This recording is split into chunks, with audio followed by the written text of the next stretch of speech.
Hello friend, कैसे हैं आप सब लोग। आई होप ये सब अच्छे होंगे, अपने घर पे होंगे, सुरक्षित होंगे। यूपी में भी अब 24 तारीख तक आप लोगों का लॉकडाउन लग गया है, तो इसलिए आप बेफिक्र रहिए, शांत रहिएगा, अपने घर पे रहिएगा। क्योंकि मई में आपका कुछ नहीं होने वाला है। मई में इसी तरीके से आपकी डेट बढ़ती चली जाएंगी लॉकडाउन की। तो इसलिए अपनी ज़रूरतमंद चीज़ों को पहले ही ला के रख लीजिएगा, जो आपकी यूज़फुल है। जितना पॉसिबल हो अपने घर पे रहिए, सुरक्षित रहिए। और जो लोग चैनल से नए जुड़े हैं वो ज़रूर सब्सक्राइब, लाइक, शेयर ज़रूर कर दीजिएगा। आपका एक लाइक ही हम लोगों को मोटिवेट करता है, जिससे हम लोगों और भी अच्छी वीडियो आप लोगों को यहाँ पे दे सकते हैं। ठीक है, और जितना हो सके उतना शेयर भी कीजिएगा। आप लोग की हिस्ट्री भी कंप्लीट होने वाली है, और आई होप कि आपने सारी हिस्ट्री पढ़ी होगी। वीडियो को कंप्लीट पढ़िएगा तो ज़्यादा समझ में आएगी। वीडियो आधी पढ़ेंगे तो नहीं समझ में आएगी। और जिन लोगों ने हिस्ट्री कभी नहीं पढ़ी है उन लोगों के लिए और भी अच्छा है, उन्हें ज़्यादा समझ में आएगी शुरू से लेके। उसमें आपके तीनों चैप्टर हैं, यहाँ से ज़रूर कीजिएगा। प्राचीन है, मध्यकालीन और आपके आधुनिक भारत। और आधुनिक भारत से सबसे ज़्यादा क्वेश्चन पूछे जाते हैं। अब चाहे वो आप लोग आर ओ का एग्ज़ाम दे रहे हो, यूपी पीसीएस दे रहे हो, तब भी आप लोगों के लिए इंपॉर्टेंट है। यूपी में जो भी वैकेंसीज आती हैं, आप लोगों का आधुनिक भारत और प्राचीन, इन दोनों से सबसे ज़्यादा क्वेश्चन पूछे जाते हैं।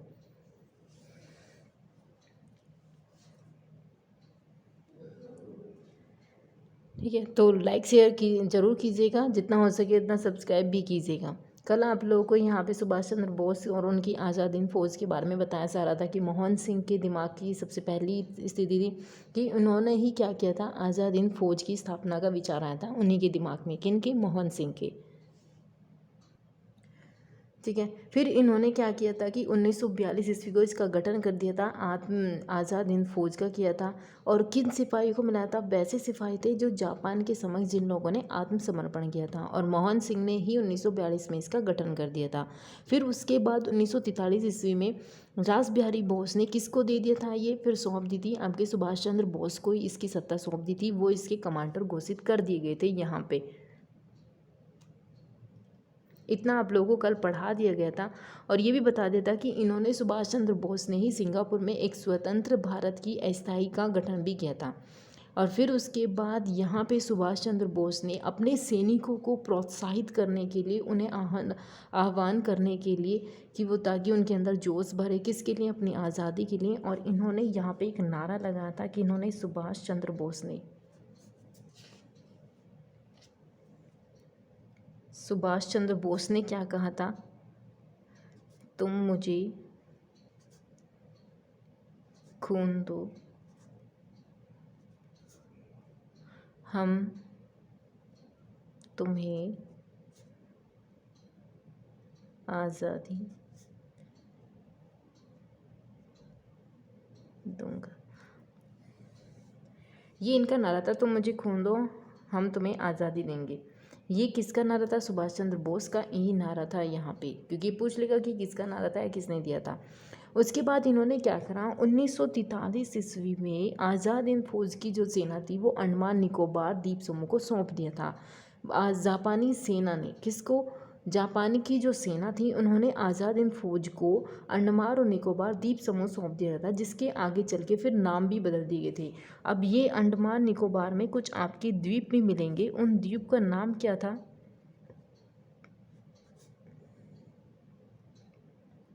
अब वे द्वीप कौन से थे? एक था आपका शहीद द्वीप, दूसरा था आपका स्वराज द्वीप। ये आपके यहाँ पे द्वीप थे, कहाँ? अंडमान निकोबार में। और ये द्वीप बहुत फेमस है क्योंकि पूछ लेता है। उसके बाद यहाँ पे क्या किया था कि 1944 ईस्वी में आज सुभाष चंद्र बोस ने, ये निकोबार है आपका, 1944 ईस्वी में सुभाष चंद्र ने आज़ाद हिंद रेडियो, इसके माध्यम से इन्होंने महात्मा गांधी को एक विशेष प्रसारण के लिए कहा कि वे भारत की स्वाधीनता का आखिरी युद्ध शुरू हो गया है। इन्होंने कहा था यहाँ पे, यानी कि इन्होंने महात्मा गांधी को कहा, सुभाष चंद्र बोस ने 1944 ईस्वी में आज़ाद हिंद रेडियो के माध्यम से ये कहा था कि भारत की स्वाधीनता का आखिरी युद्ध शुरू हो गया है। और राष्ट्रपिता की जो उपाधि थी वो भी इन्होंने ही दी थी। सुभाष चंद्र बोस ने महात्मा गांधी को राष्ट्रपिता कहा था। इसको राष्ट्रपिता ये किसको कहा था? सुभाष चंद्र बोस ने महात्मा गांधी जी के लिए राष्ट्रपिता शब्द का प्रयोग किया था और इन्होंने ही महात्मा गांधी को ये विशेष प्रसारण करके कहा था। किससे? आज़ाद हिंद रेडियो से। किसने? सुभाष चंद्र बोस ने 1944 ईस्वी में कि भारत की स्वाधीनता का आखिरी युद्ध शुरू हो गया है और जो राष्ट्रपिता थे, भारत की मुक्ति कि इस पवित्र युद्ध में हम आपका आशीर्वाद और शुभकामनाएं चाहते हैं। ये सुभाष चंद्र बोस जी ने किसको कहा था? सुभाष चंद्र बोस ने कहा था महात्मा गांधी को। एक विशेष संदेश दिया था अपने रेडियो के माध्यम से कि वो अपना एक आखिरी युद्ध शुरू कर दिया है उन्होंने और वो आपका आशीर्वाद और शुभकामनाएं चाहते हैं। क्योंकि महात्मा गांधी जी इतने साधारण इंसान नहीं थे, उनको बहुत माना जाता था।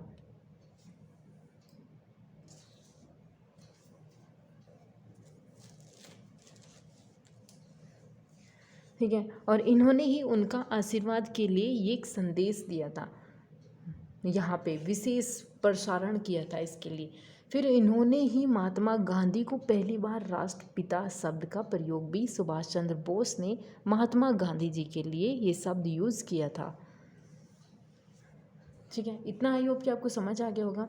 उसके बाद हम स्टार्ट करते हैं आपका 1945 ईस्वी का वेवेल्स योजना। वेवेल योजना। दूसरा क्या था आपका? शिमला समझौता, शिमला सम्मेलन। एक थी आपकी वेवेल योजना और दूसरा था आपका शिमला सम्मेलन। अब ये क्या थे? इन्होंने क्या किया कि 1945 ईस्वी में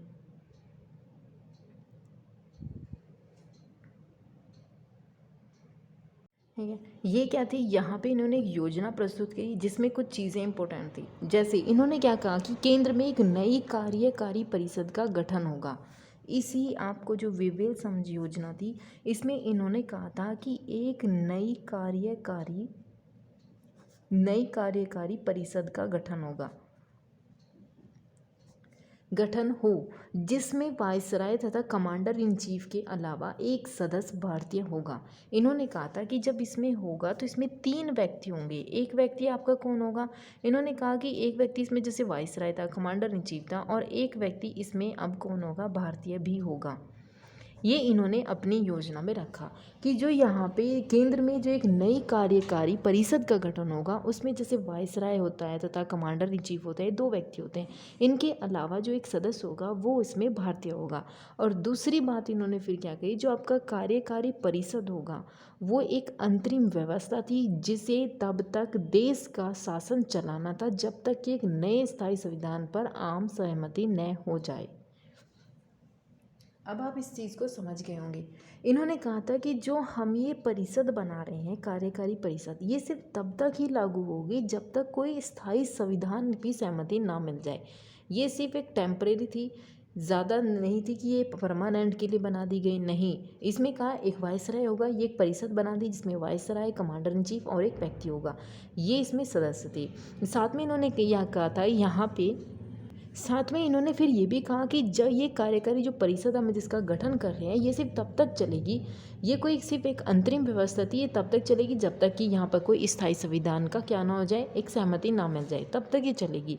फिर उसके बाद इन्होंने क्या करा कि जो वेवेल प्रस्ताव था इस पर विचार विमर्श हुए और इन्होंने शिमला में 1945 ईस्वी को शिमला सम्मेलन का आयोजन कर दिया। कब किया था? 1945 ईस्वी में इन्होंने क्या कर दिया? शिमला सम्मेलन का आयोजन कर दिया और जिसमें क्या थे 21 भारतीय राजनेता इसमें शामिल थे। राजनीतिक नेताओं ने इसमें भाग लिया था। कितने? 21 भारतीय राजनीतिक नेता थे इसमें।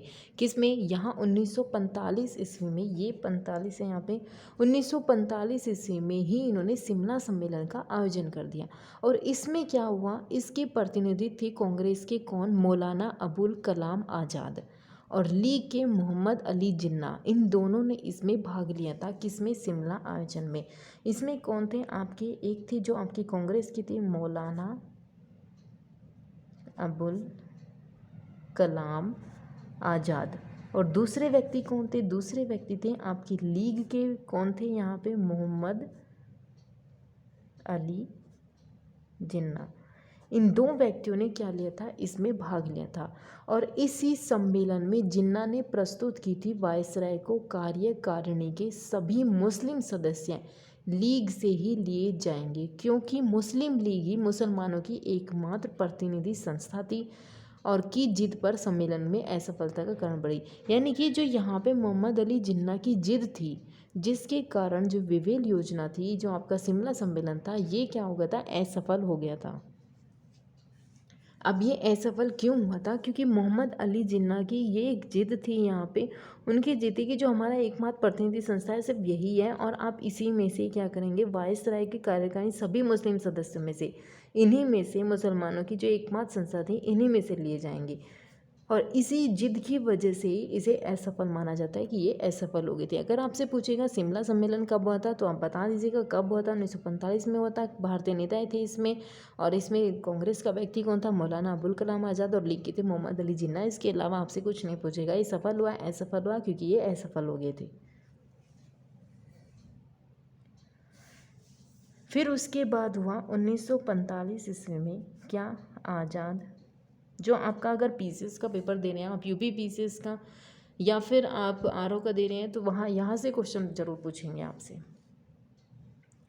आज़ाद हिंद फौज पर मुकदमा,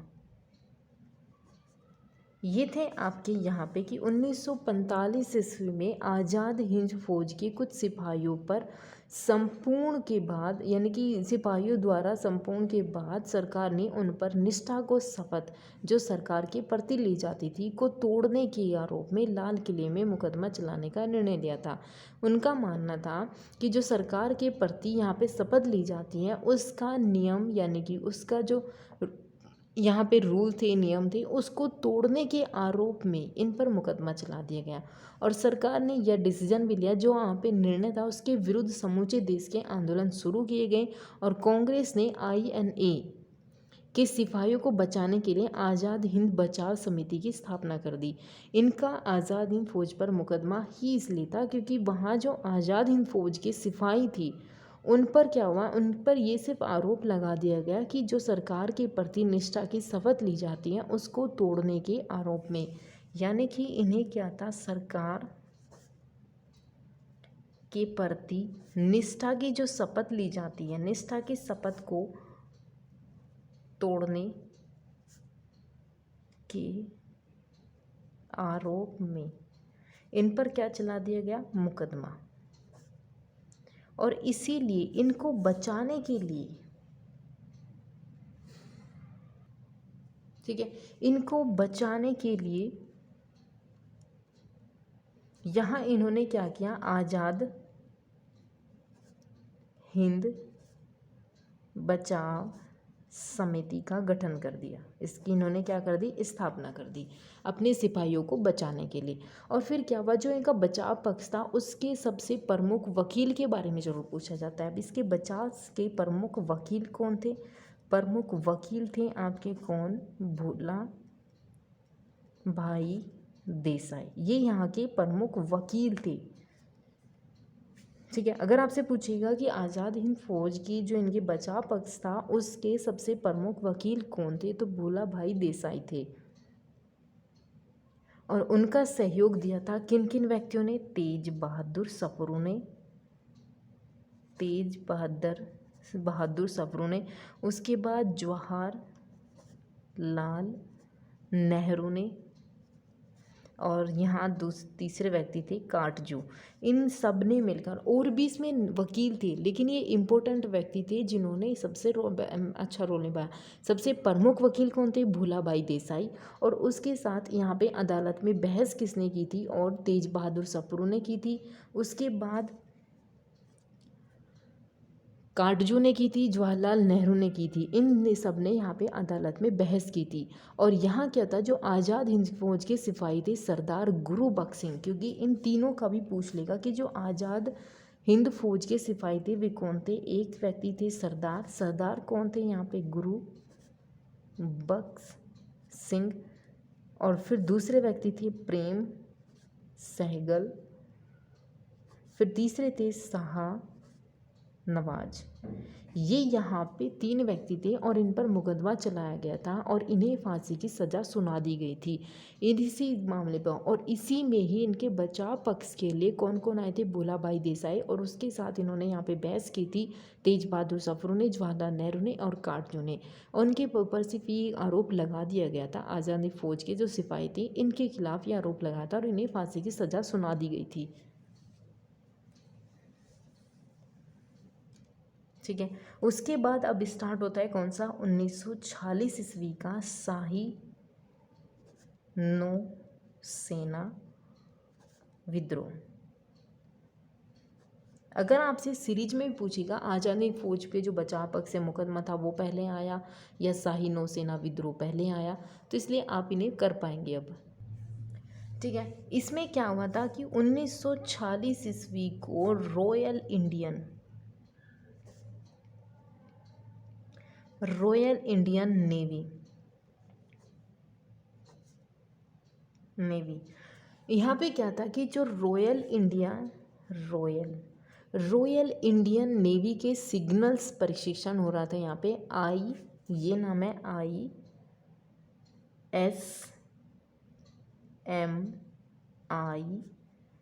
ISMIS तलवार, ये इसका नाम है। SMIS तलवार के जो कमीशन अधिकारी थे और सिपाही थे जिन्हें रेटिंग कहा जाता था, उसके खिलाफ इन्होंने क्या कर दिया, विद्रोह लगा दिया। उसके यहाँ पे इन्होंने विद्रोह कर दिया। जो कि यहाँ पे नाविक था उस व्यक्ति का नाम था VC दत्त। इन्होंने तलवार नामक जो जहाज़ था, ये क्या था आपका जहाज़, क्योंकि ये भी ज़रूरी है आपको जानना। ये जो जहाज़ था, जहाज़ पर जगह जगह भारत छोड़ो आंदोलन यानी कि भारत छोड़ो लिख दिया गया था इस जहाज़ के ऊपर। और इसी जहाज़ के ऊपर जब ये चीज़ लिख दी गई थी भारत छोड़ो, इसके कारण ही यहाँ पे विद्रोह शुरू हो गया था। और यहाँ दूसरी बात, इनके साथ और भी भेदभाव किए जाते थे, जैसे सबसे पहले तो इन्हें क्या था, जो इनका जहाज़ था इस पर लिख दिया था भारत छोड़ो। दूसरा इनके साथ भेदभाव होता था, इन्हें खराब भोजन मिलता था। यहाँ पे जातीय भेदभाव थे कि आप जहाँ हिंदू धर्म से थे वो मूछें नहीं रख सकते थे, पंजाबी थे वो यहाँ पे पगड़ी नहीं पहन सकते थे, दाढ़ी नहीं रख सकते थे। तो इस तरीके की यहाँ पे जातीय भेदभाव भी थे। उसके साथ इन्हें जितना कार्य किया जाता था उतना वेतन नहीं मिलता था। साथ में इनके चरित्र पर भी क्या करती थी, टिप्पणियाँ की जाती थी, जिसकी वजह से ये सब यहाँ पे मिल गए थे। और ऐसे छोटे छोटे और भी कारण थे जिसकी वजह से सिपाही इस विद्रोह को करने के लिए मजबूर कर दिए गए कि वहाँ उन्हें ना तो उन्हें जितना वेतन दिया जाता था, चाहे वो कितना भी कर लें उन्हें वेतन उतना ही मिलता था। इसलिए और उनके साथ यहाँ पे फिर उसके बाद उनके चरित्र पर भी टिप्पणियाँ की जाती थी, जिसके कारण ये विद्रोह करने के लिए मजबूर हो गई।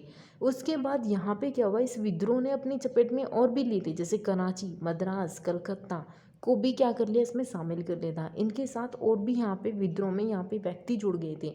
विद्रोह में कांग्रेस, लीग, कम्युनिस्ट पार्टी, इनके झंडे यहाँ पे अलग अलग जगह पर लगा दिए गए थे इस विद्रोह में, क्योंकि ये विद्रोह फिर एक सीमित नहीं था, इसमें बहुत व्यक्तियों ने यहाँ पे भाग लिया था। फिर बहुत जगह के यहाँ पे सिपाहियों ने इसमें भाग लिया था और बहुत सारे जहाज मिलकर इस विद्रोह के साथ में यानी कि इस विद्रोह के साथ में यहाँ पे जुड़ गए थे। ठीक है, और 1946 ईस्वी में ही यहाँ पे पटेल ने इस आश्वासन के बाद कि उनका सैनिक किसी भी प्रकार से दमन नहीं किया जाएगा, जो इन्होंने कहा था, पटेल ने कहा था 1946 ईस्वी में कि जो भारतीय का सैनिक है वो किसी भी प्रकार का दमन नहीं किया जाएगा, उनका कोई दमन नहीं होगा। और विद्रोहियों ने आत्मसमर्पण कर दिया यहाँ पे। मतलब ये था कि उनका जो सैनिक है, सिपाही है, किसी भी प्रकार से दमन नहीं किया जाएगा। यहाँ पे पटेल ने ये आश्वासन दिया था, वहाँ के व्यक्ति थे 1946 ईस्वी में एक व्यक्ति थे पटेल, उन्होंने कहा था, ये आश्वासन दे दिया था कि कोई भी इस तरीके से दमन नहीं किया जाएगा यहाँ पे। और इसकी वजह से जो यहाँ पे विद्रोह चल रहे थे, विद्रोहियों थे, उन्होंने आत्मसमर्पण यहाँ पे कर लिया था। ठीक है, तो इसलिए आप बस इतना याद रखिएगा कि शाही नौसेना विद्रोह कब हुआ था, 1946 में हुआ था। रॉयल इंडियन नेवी थी, उनके जहाज का नाम था SMIS तलवार। और इस पर क्यों क्यों ये विद्रोह हुआ था, क्योंकि ये भारत छोड़ो आंदोलन के जहाज पर लिख दिया गया था अलग अलग जगह पर। और फिर उसके बाद यहाँ पे इनके साथ भेदभाव होता था, खराब भोजन मिलते थे, कम वेतन मिलता था, साथ में जो चरित्र थी वो टिप्पणियाँ मिलती थी। इनके साथ साथ बहुत सारे और भी जहाज थे और भी सैनिक थे जो इस संगठन में आकर जुड़ गए थे। इससे ज़्यादा और कोई क्वेश्चन नहीं पूछेगा आप लोगों से, यही इंपॉर्टेंट है, इसे ही कर लीजिएगा, ये बहुत इंपॉर्टेंट है। ठीक है, अब उसके बाद हम बात करते हैं 1946 ईस्वी की आपकी कैबिनेट मिशन। अब हम हिस्ट्री के समापन पर आ चुके हैं। ये क्या है आपका 1946 ईस्वी का कैबिनेट मिशन है।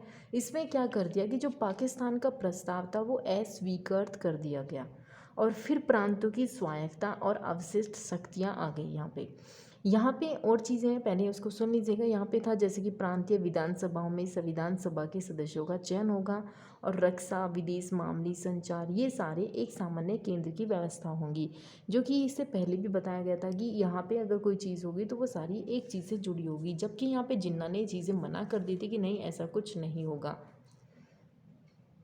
उसके बाद फिर 1946 ईस्वी में लीग और कांग्रेस दोनों ने कैबिनेट मिशन योजना को स्वीकार कर लिया था। अगर आपसे पूछे कि यहाँ पे लीग, मुस्लिम लीग और प्लस कांग्रेस, इन दोनों ने इसको क्या कर लिया था, इसे स्वीकार कर लिया था, किसको, कैबिनेट मिशन योजना को 1946 ईस्वी में। और फिर उसके बाद 1946 ईस्वी में ही यहाँ पे जवाहरलाल नेहरू ने अंतरिम सरकार का गठन कर दिया। अगर आपसे पूछे 1946 ईस्वी में जवाहरलाल नेहरू ने अंतरिम सरकार का गठन कब किया, अंतरिम सरकार का गठन किया कब किया था, ये 1946 ईस्वी में किया था। किसने किया था, जवाहरलाल नेहरू ने इसका गठन कर दिया गया था, कौन सी, अंतरिम सरकार का। और 1946 ईस्वी में ही मुस्लिम लीग अंतरिम सरकार में भी जाकर शामिल हो गई थी, क्योंकि ये क्वेश्चन यहाँ से पूछा हुआ कि अंतरिम सरकार का गठन कब हुआ था, किसने किया था और क्या उसमें लीग शामिल हुई थी या नहीं हुई थी। तो इसमें आपकी ये लीग शामिल हो चुकी थी वहाँ पे 1946 ईस्वी में यहाँ पे मिल गई थी। और ये जवाहरलाल नेहरू ने ही आपकी अंतरिम सरकार का गठन किया था। और ये कब किया था, 1946 में किया था। और मुस्लिम लीग भी इसमें जाकर यहाँ पर मिल गई थी।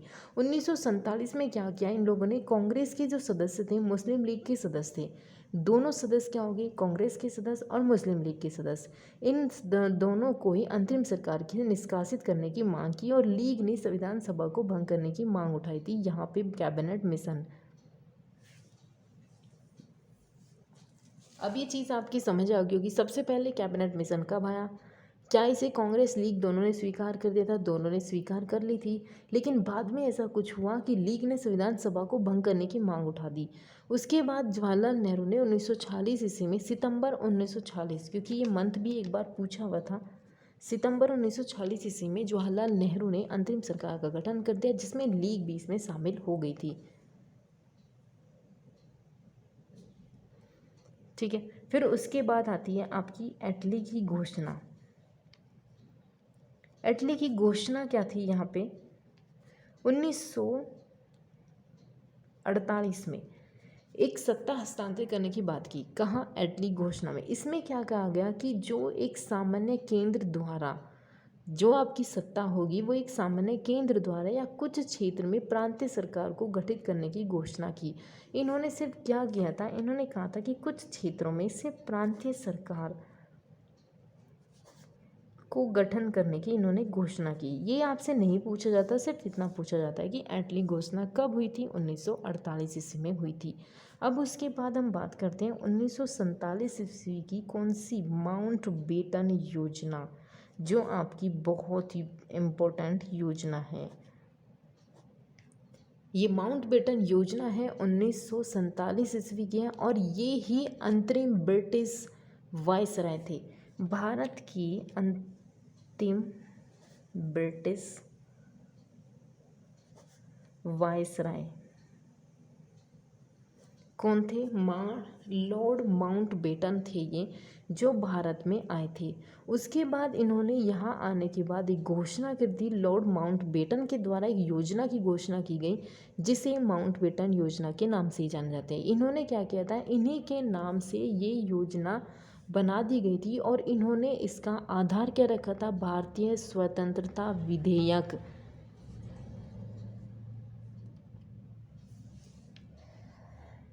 ठीक है। अब आपको जो माउंटबेटन योजना है उसके आगे का जितना भी आपका प्रोसेस है, थोड़ा सा ही आप लोगों की हिस्ट्री बाकी है, इससे ज़्यादा और नहीं है। कुछ अन्य संस्थाएं भी पढ़ाई दी जाएंगी। फिर आपके यहाँ पे हम गवर्नर जनरल और वायसराय ये सारी चीज़ें स्टार्ट कर देंगे, जिससे आपको और भी ज़्यादा जो चीज़ें छोटे छोटे से तथ्य आपके रह गए होंगे वो सारे वहाँ से कंप्लीट हो जाएंगे। लेकिन इसके साथ आप हमारे चैनल को सब्सक्राइब ज़रूर कीजिएगा, जितना हो सके उतना लाइक शेयर ज़रूर कीजिएगा, क्योंकि आप एक लाइक करेंगे और इसको शेयर करेंगे वही हमारी वीडियो के लिए यहाँ पे मोटिवेट का काम करता है। तो इसलिए आप लोग से रिक्वेस्ट है कि जितना हो सके उतना लाइक शेयर ज़रूर कीजिएगा।